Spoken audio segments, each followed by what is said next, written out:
Assalamualaikum warahmatullahi wabarakatuh. Anak-anak, bertemu lagi bersama saya, Bapak Muhammad Suryadi SPD, Guru Mata Pelajaran Geografi di SMA Negeri 1 Banyuasin 1. Apa kabar semuanya? Semoga semuanya sehat selalu dengan cara tetap mematuhi protokol kesehatan, pakai masker, cuci tangan pakai sabun, dan juga menjaga jarak. Bila perlu, kemanapun pergi, pakai hand sanitizer. Baiklah anak-anak sekalian, sebelum kita mulai pelajaran pada pertemuan kali ini, marilah kita berdoa menurut agama dan kepercayaan masing-masing. Berdoa mulai. Selesai. Anak-anak, pada pertemuan kali ini, kita akan membahas tentang dinamika litosfer dan dampaknya terhadap kehidupan. Sebelum Bapak akan menyampaikan terlebih dahulu kompetensi dasar yang harus kalian capai.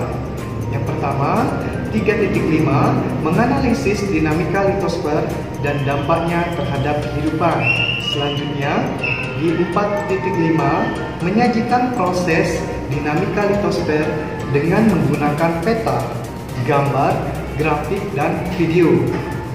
Sedangkan tujuan pembelajaran kita pada pertemuan ini adalah peserta didik diharapkan mampu: 1. Peserta didik dapat menjelaskan batuan penyusun litosfer dan pemanfaatannya dengan kegiatan mengamati. Selanjutnya, mengeksplorasi lingkungan sekitar, menjadikan peserta didik mampu memahami tentang adanya pengaruh tenaga tektonis, vulkanis, seisme, dan terhadap kehidupan. Silakan kalian simak materi yang akan saya bahas tentang dinamika litosfer dan dampaknya terhadap kehidupan. Yang pertama akan kita bahas yaitu pengertian gempa bumi. Gempa bumi atau getaran seismik adalah getaran pada permukaan bumi yang disebabkan oleh kekuatan dari dalam dan umumnya berasosiasi dengan gerakan lempeng. Berikutnya, jenis-jenis gempa bumi. Berdasarkan intensitasnya, gempa bumi terbagi menjadi dua macam. Yang pertama, makroseisme, yaitu gempa yang intensitasnya besar dan dapat diketahui tanpa menggunakan alat. Yang kedua, mikroseisme, yaitu gempa yang intensitasnya kecil sekali dan hanya dapat diketahui dengan menggunakan alat. Berdasarkan penyebabnya, gempa bumi dibagi menjadi 4 macam atau 4 bagian.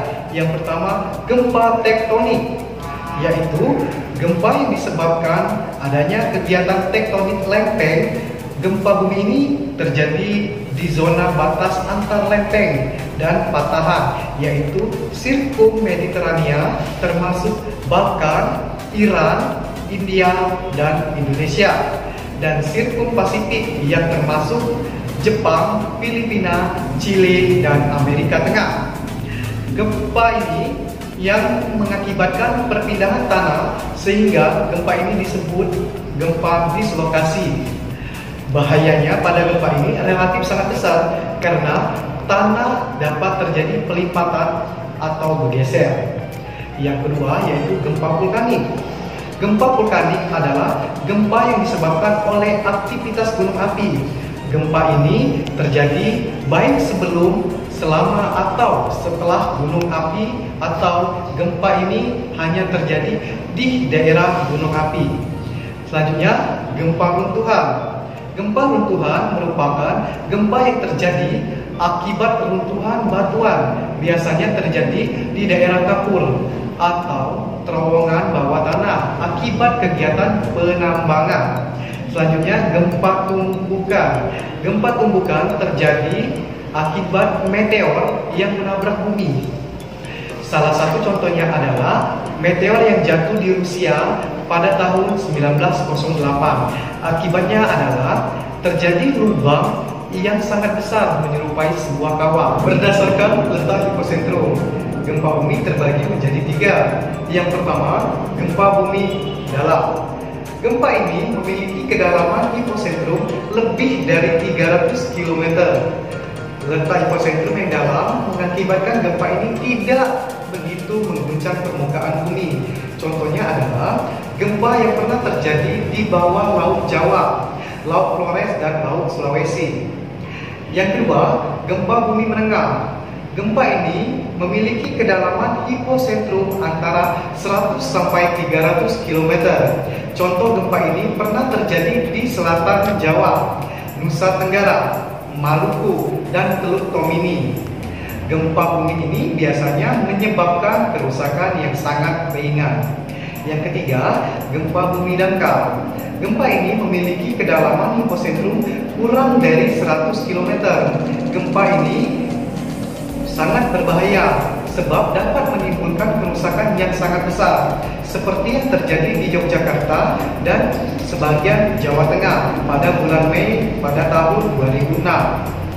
Selanjutnya, gelombang seismik. Yang pertama, gelombang longitudinal. Gelombang yang merambat dari sumber gempa ke segala arah dengan kecepatan 7 sampai 14 km per detik. Gelombang ini yang pertama dicatat oleh seismograf dan yang pertama kali dirasakan oleh orang di daerah gempa, sehingga dinamakan gelombang primer. Selanjutnya, gelombang transversal. Gelombang yang sejalan dengan gelombang primer dengan kecepatan 4 sampai 7 km per detik dinamakan juga gelombang sekunder. Dan yang terakhir yaitu gelombang panjang atau gelombang permukaan, yaitu gelombang gempa yang merambat di permukaan bumi dengan kecepatan 3,5 sampai 3,9 km per detik. Gelombang ini yang paling banyak menimbulkan kerusakan. Anak-anak sekalian, setelah kalian menyimak materi tentang dinamika litosfer dan dampaknya terhadap kehidupan, coba kalian lihat soal yang ada di samping ini. Kemudian kalian kerjakan LKPD atau lembar kerja peserta didik yang sudah Bapak kirim di Google Classroom. Selamat belajar dan sampai jumpa di pertemuan berikutnya. Wassalamualaikum warahmatullahi wabarakatuh.